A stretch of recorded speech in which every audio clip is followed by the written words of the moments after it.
날씨가 많이 추워졌습니다. 춥죠? 추운 가운데서도 다시 주의 전에 이렇게 반가운 얼굴들을 보게 되어서 너무 고맙고 하나님도 굉장히 기뻐하실 것 같습니다.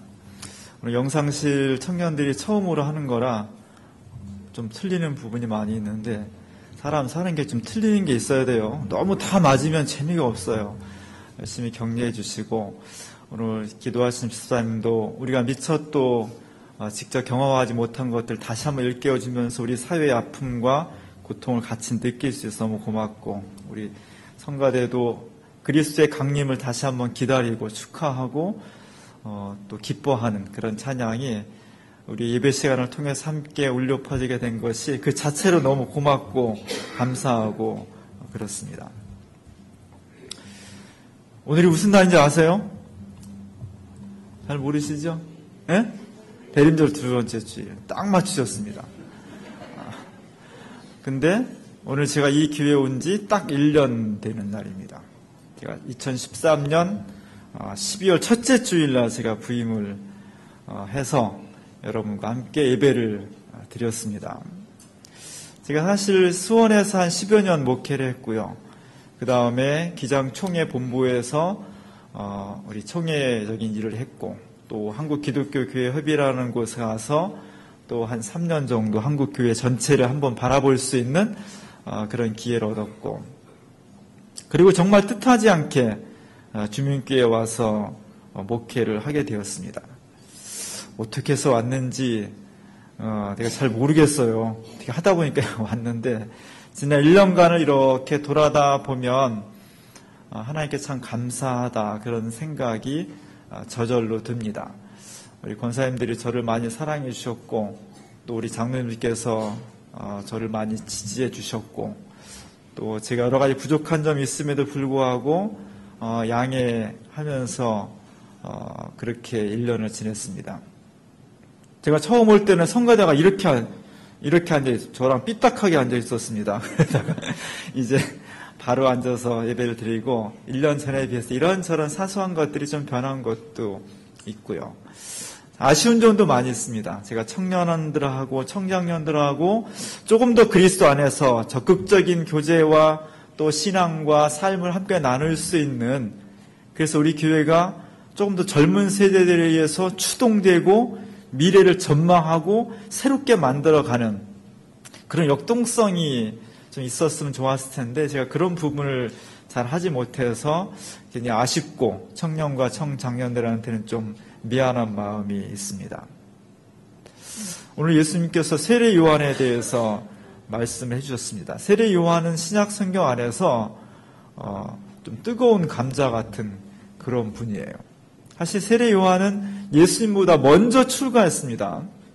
친척지가 아니라 먼저 태어나기도 했고 먼저 출가를 했고 먼저 광야로 갔고 먼저 제자들을 모았습니다. 세례 요한으로부터 예수님은 세례를 받았죠. 옛날에 누군가로부터 세례를 받는다는 것은 사실은 사제지간을 의미하는 거라 엄격한 의미에서 예수님은 세례 요한의 제자로서 출발을 한 겁니다. 저 조각상은 한 3m 40cm 정도 되니까 우리 실제 인간보다 2배의 큰 모습으로 조각을 한 거죠. 예수님께서 세례 요한으로부터 물을 떠서 세례를 받는 그런 장면. 그럼에도 불구하고 둘 사이에는 든든한 연대와 함께 또 모호한 어떤 경쟁심도 사실은 있었을 것 같아요. 왜냐하면 예수님이 후에 세례 요한보다 훨씬 더 커졌으니까 훨씬 더 많은 제자와 훨씬 더 강한 영향력을 그 당시 사회에 끼쳤기 때문에 세례 요한과 먼저 출발한 세례 요한과 그 제자들이 예수 저분이 누굴까? 끊임없이 그런 그 의문, 그런 질문을 하게 되었던 겁니다. 그래서 예수님은 세례 요한으로부터 세례를 받았지만 그러나 예수님과 세례 요한 사이에는 건널 수 없는 어떤 수련과 지식으로서 도저히 메꿀 수 없는 질적인 차이가 있었던 거죠. 그것은 예수님은 이 세상을 구원하실 메시아였고 세례 요한은 너무나 위대한 분이었지만 그 메시아의 길을 안내하는 가이드였다는 그런 어떤 본질적인 차이가 내재해 있는 겁니다. 오늘 예수님께서 세례 요한에 대해서 제자들에게 이런 말씀하십니다. 너희가 무엇을 보려고 광야에 나갔더냐?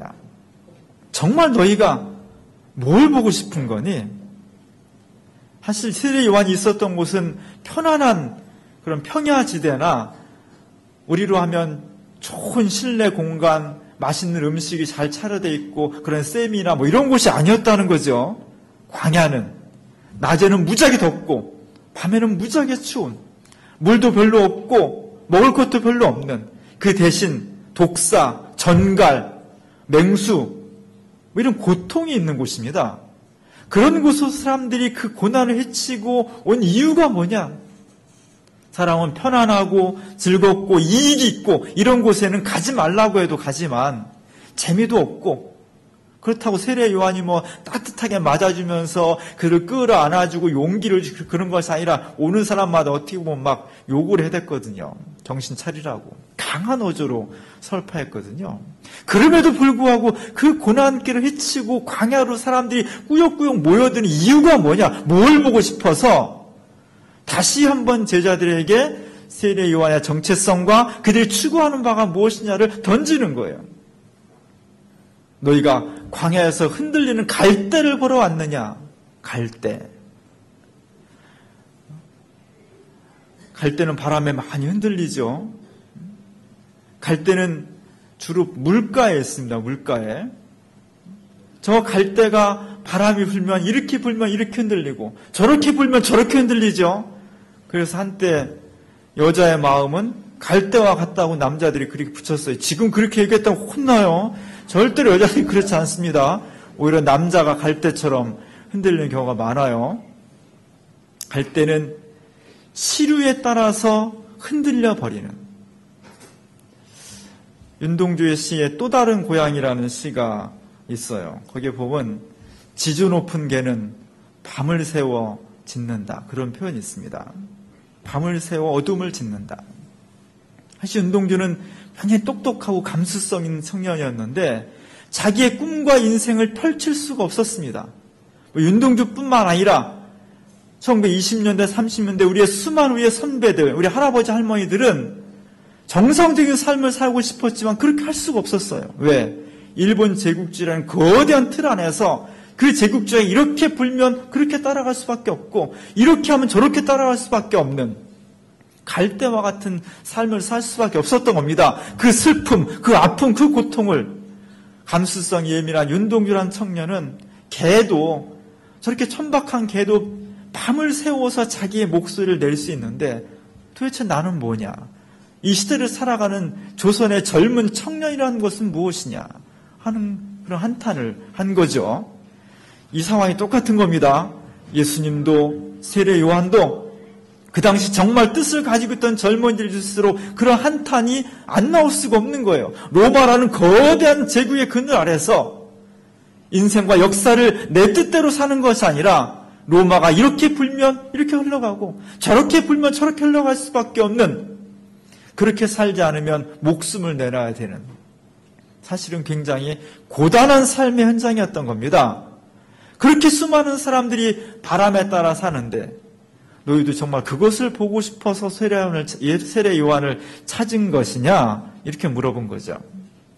그게 아니라면 부드러운 옷을 입은 그런 사람들을 찾은 것이냐? 부드러운 옷. 부드러운 옷은 어떤 사람들이에요? 부자들이 입는 거죠. 오늘날엔 옷이 많이 풍성하지만 옛날에는 옷이 그렇게 풍성하지 않았습니다. 부드러운 옷을 입은 사람은 어디서 사냐? 왕궁에 사는 거죠. 18세기 유럽에 가면 로코코 스타일을 하고, 너무 돈이 많아가지고, 그리고 빚을 지면서까지 저렇게 집을 화롭게 꾸미는 거예요. 저런 데 살고 싶죠? 저런 데 살아봤으면 좋겠어요. 많은 사람들이 저렇게 호화로운 곳, 비싼 음식, 좋은 옷, 이런 곳에 살고 싶어 한다는 거죠. 사실 종교는, 기독교 신앙은 저런 요소가 있습니다. 수많은 사람들이 교회에 와서 나도 좀 잘 살게 됐으면, 나도 몸이 좀 건강해졌으면, 우리 자식들이 좋은 대학 들어가고 직장 좋은 데 들어가서 잘 살았으면 그런 욕구들이 있는 거죠. 그러나 예수를 만나는 순간 그런 욕구들이 절대화되지 않고 예수 만나기 전에는 그것이 지구선이었는데 예수를 만나는 순간 그 모든 것이 다 상대화되어 버리는 것, 무력화되어 버리는 것, 오직 예수 그리스도만 우리의 삶의 중심에 들어오는 것, 이것이 신앙의 힘인 겁니다.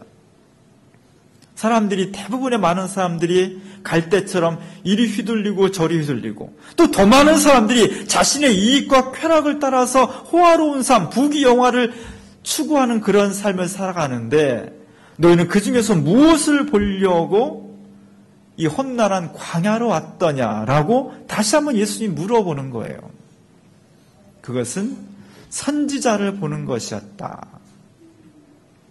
세례 요한은 선지자였습니다.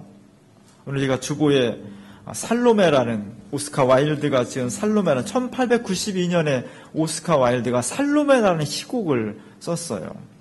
사실 성서의 내용과는 좀 다른데, 성서의 내용에 의하면 살로메라는 헤로디아의 딸이, 세례 요한이 자꾸 헤로디아와 헤롯 왕이 그 결혼한 것을 불륜이라고 자꾸 비판하니까 그를 잡아다가 감옥에 넣었죠. 살로메가 생일날 춤을 추고 네가 무엇을 해주기 원하느냐 물어봤을 때 세례 요한의 목을 달라고 해서 참수형을 시킵니다. 거기까지만, 성경은 거기까지만 있는데, 이 뛰어난 작가는 상상력을 발휘해서 사실 살로메가 옥에 갇혀있는 요한을 너무너무 사랑했다. 그 사랑을 요한이 받아주지 않으니까 그의 목을 친 것이다. 이렇게 이제 문학적으로 표현을 했고, 2년 후에 재출판된 책에다가 비어지려는 화가가 펜으로 사파를 쭉 그렸습니다. 그 중에 저 그림이 세례 요한의 목을 들고 있는 그림이에요. 저 그림의 화가는 절정이라는, 저는 여기에 그냥 세례 요한의 목을 들고 있는 살로메 이렇게 붙였지만 실제 제목은 절정입니다. 사람의 목을 잘라서 이쁜 여자가 그 목을 딱 들고 있는 그 상황에 절정이라는 제목을 붙였어요. 그리고 피가 막 뚝뚝뚝 땅으로 떨어지고 그 속에서 꽃이 피어납니다. 희곡에 보면, 오스카 와일드 희곡에 보면 저 장면에 이런 표현이 나와요. 당신은, 살로메가 이렇게 말합니다. 당신은 당신의 신만 보았지 나를 보려고 하지 않았다. 그것이 세례 요한이 죽음에 이른 결정적인 이유였다는 겁니다. 만약에 당신이 나를 보았다면 나를 사랑했을 텐데, 나는 당신을 정말로 사랑하는데, 이렇게 표현해요. 그런데 당신은 당신의 오직 신만 보았지 나를 보려고 하지 않았다. 너희들은 무엇을 보려고 광야로 나갔느냐?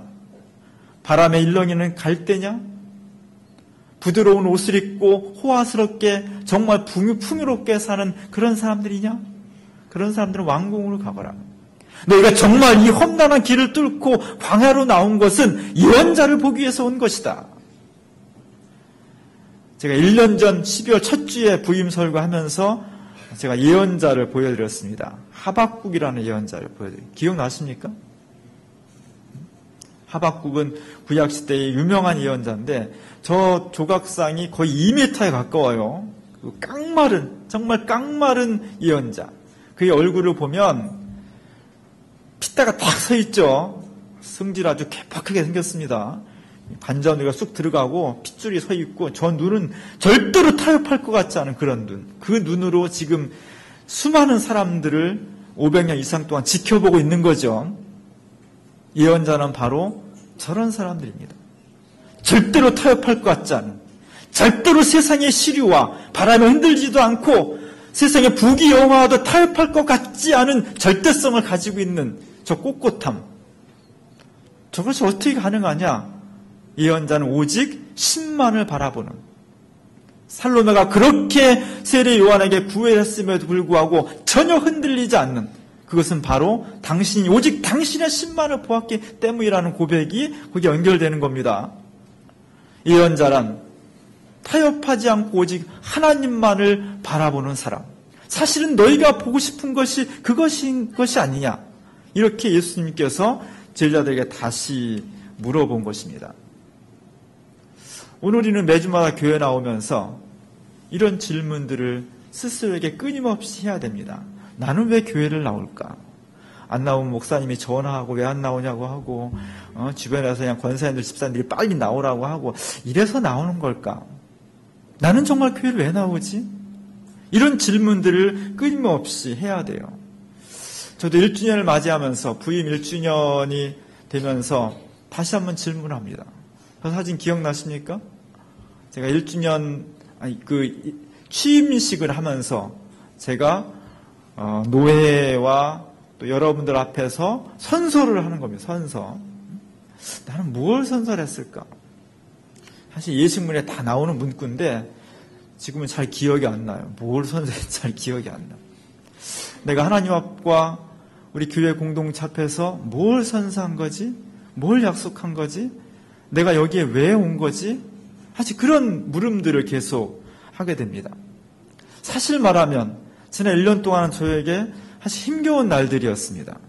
제가 처음 교회 왔을 때 우리 교회가 많은 상처를 입고 있었고 교인들은 막 50명 정도까지 떨어져 있었고 숫자가 중요한 것이 아니라 교인들이 막 무너져 가고 있었고 교인들의 심령 속에 희망이 아니라 절망과 비탄이 사로잡고 있는 집은 있지만 그 집이 마치 흉가와 같은 그런 느낌을 가진 그런 교회였습니다.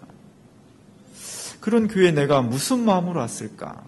내가 왜 여기로 온 걸까? 하는 그런 느낌들, 그런 물음들이 사실은 아직도 계속되고 있는 겁니다. 나는 저 속에서 무엇을 선언했을까? 무엇을 보려고 주님께 온 걸까? 하는 물음들을 저도 그치지 않고 하고 있는 겁니다. 여러분들도 선설했습니다.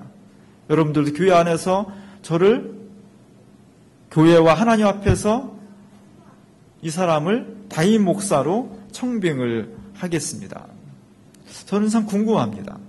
여러분들이 저를 청빙할 때 무엇을 보고 싶어서 나를 청빙했을까? 어떤 경우에서 다 인내하고 좀 어떤 것도 다 사랑으로 표현하고 정말 가난과 어려움 속에서도 꿋꿋하게 신앙을 지켜내고 양들을 위해서 막 목숨을 버릴 수 있는 그러면서도 인격이 완전한 그런 목사를 저로 기대하지 마시기 바랍니다. 저는 그렇게 잘 못해요. 또 그럴 자신도 없어요. 저는 잘 참지도 못하고요. 어떤 때는 짜증도 부리고 신경질을 부리고요. 그리고 사랑이 많지도 못해요. 또 어떤 면에서는 이 사회와 역사의 부조리와 부정을 한 번에 뒤엎을 수 있는 뭔가 사회를 막 근본적으로 번역시켜 나갈 수 있는 그런 혁명가적인 그런 목사를 기대하는 것도 저는 부담스럽습니다. 저는 그렇게도 못해요. 우리는 끊임없이 우리 스스로에게 다시 한번 물어야 됩니다. 저는 목회자로서 여기에 왜 왔을까? 여러분들은 왜 수많은 목회자들 중에서 저를 선택해서 이쪽으로 오라고 했을까? 이런 물음들을 끊임없이 주고 받고 다시 한번 내재화시키는 것이 중요한 것입니다. 한 가지 분명한 것은 목사와 교인들은 다른 곳에서가 아니라 교회 공동체라는 틀 속에서 만난다는 겁니다. 교회 공동체는 수많은 요소가 필요하지만 가장 핵심적이고 중요한 것은 증언이에요. 지난 2000년 동안 예수 그리스도가 우리의 삶과 역사 속에서 살아계시며 그분이 우리를 사랑하셨다는 증언. 그 그리스도의 복음 안에 우리가 분명히 서 있으면 좀 인격이 모자란 사람도 지식이 부족한 사람도 가난한 사람도 몸이 불편한 사람도 다 아쉬움이 있지만 이 증언과 2000년 동안의 고백 속에 우리가 분명히 서 있으면 하나님께서 그 모든 것을 다 보완해 주실 수 있다는 것. 그것이 기독교의 역사입니다. 우리 교회가 그런 증언이 넘쳐났으면 좋겠습니다. 그 증언의 첫 번째 핵심은 그리스도께서 우리에게 십자가를 통해서 사랑하셨다는 거예요. 1822년에 폴 프리동이라는 사람이 예수님의 모습을 그렸어요. 제가 루브르에서 저 그림을 보고 굉장히 감동을 받았습니다. 예수님이 어둠 속에서 하나님으로부터 버림받아서 십자가에 매달려서 그의 표정이 자세히 나와 있지 않지만 너무나 고통스럽고 절망스러운 그의 고통, 그의 절망, 그의 아픔은 다른 이유가 있는 것이 아니라 바로 나를 사랑하시기 때문에 나를 구원하시기 위해서 이 땅에 오셔서 저 십자가를 지셨다는 것, 죽음을 기꺼이 받아들이셨다는 것, 그것이 성서 전체의 증언이고 기독교 2000년 역사의 핵심적인 증언이에요. 성경 사실 몰라도 돼요. 성경 많이 안다고 사람이 신앙이 좋은 게 아니에요. 하나님께서 나를 얼마나 사랑하셨는지를 머리뿐만 아니라 정말 가슴으로 떨리게 내 영혼으로 느낄 수 있는 사람이 그리스도에 가까운 겁니다. 그래서 기독교는 사실은 십자가를 죽는 종교예요. 우리가 어떻게 죽을 수 있냐가 과제인 종교예요.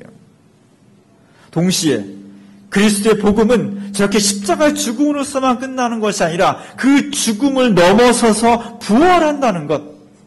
우리 주님이 죽음의 세력을, 그 어두움 속을, 그 절대절명의 좌절을 극복하고 일어나서 무덤을 열고 새롭게 생명으로 부활하셨다는 것. 하나님께서 우리에게 가난이든 질병이든 무지든 인격이든 그 모든 것을, 그것이 개인의 문제든 사회의 문제든 가정의 문제든 역사의 문제든 어떤 것이든지 간에 그리스도의 십자가를 든든히 붙잡고 그 속에 살려고 하는 사람에게 죽음으로써 끝나는 것이 아니라 새로운 부활과 생명과 희망으로 다시 우리에게 다가오신다는 것. 그것이 기독교 복음의 전체 증언입니다. 교회란 바로 이 십자가와 부활의 증언이 기도로, 말씀으로, 간증으로, 찬양으로 서로 대화하는 가운데 말씀으로, 행동으로, 실천으로 막 꽃처럼 피어날 수 있을 때 그것이 진정 그리스도가 살아계신 새로운 공동체, 새로운 예수 공동체, 예수의 몸이 될 수 있다는 것입니다. 저는 이제 깨달아가는 과정이지만 무엇을 깨닫든지 빼놓을 수 없는 것은 나는 주민교회에 이것을 증언하기 위해서 왔다는 것입니다. 여러분은 교회에 수많은 동기와 수많은 목적을 가지고 오지만 절대로 빼앗길 수 없는 첫 번째 자리는 바로 이 증언을 듣고 이 증언을 고백하고 이 증언을 나누기 위해서 교회 공동체로 온다는 것. 그것이 여러분과 내가 그리스도 안에서 함께 이렇게 만날 수 되는 것입니다. 2014년도 대림절 두 번째 주간을 맞이하고 있습니다. 예수님은 12월 25일 딱 새벽 되면 자동적으로 우리한테 탄생하는 것일까? 적어도 기독교는 그렇게 기계적이지 않습니다. 그렇게 시간이 착착착 지나가면 자동적으로 탁 그런 기독교는 아닙니다. 우리가 얼만큼 그리스도의 탄생을 마음으로 준비하고 삶으로 예비하냐에 따라서 오늘 세례 요한이 메시아의 길을 예비하는 그런 역할을 감당했듯이 주님의 오시는 길을 우리가 어떻게 준비하고 예비하냐에 따라서 그리스도가 탄생할 수도 있고 그냥 지나갈 수도 있는 겁니다. 무엇으로 준비할까? 주님께서 원하시는 것은 무슨 선물을 준비하고 돈을 준비하고 그런 것이 아니라 내가 정말 그리스도를 만나기 위해서 교회에 오는데 무엇을 보려고 왔다냐? 흔들리는 갈대냐? 호화로운 궁정과 부드러웠고 부귀영화냐?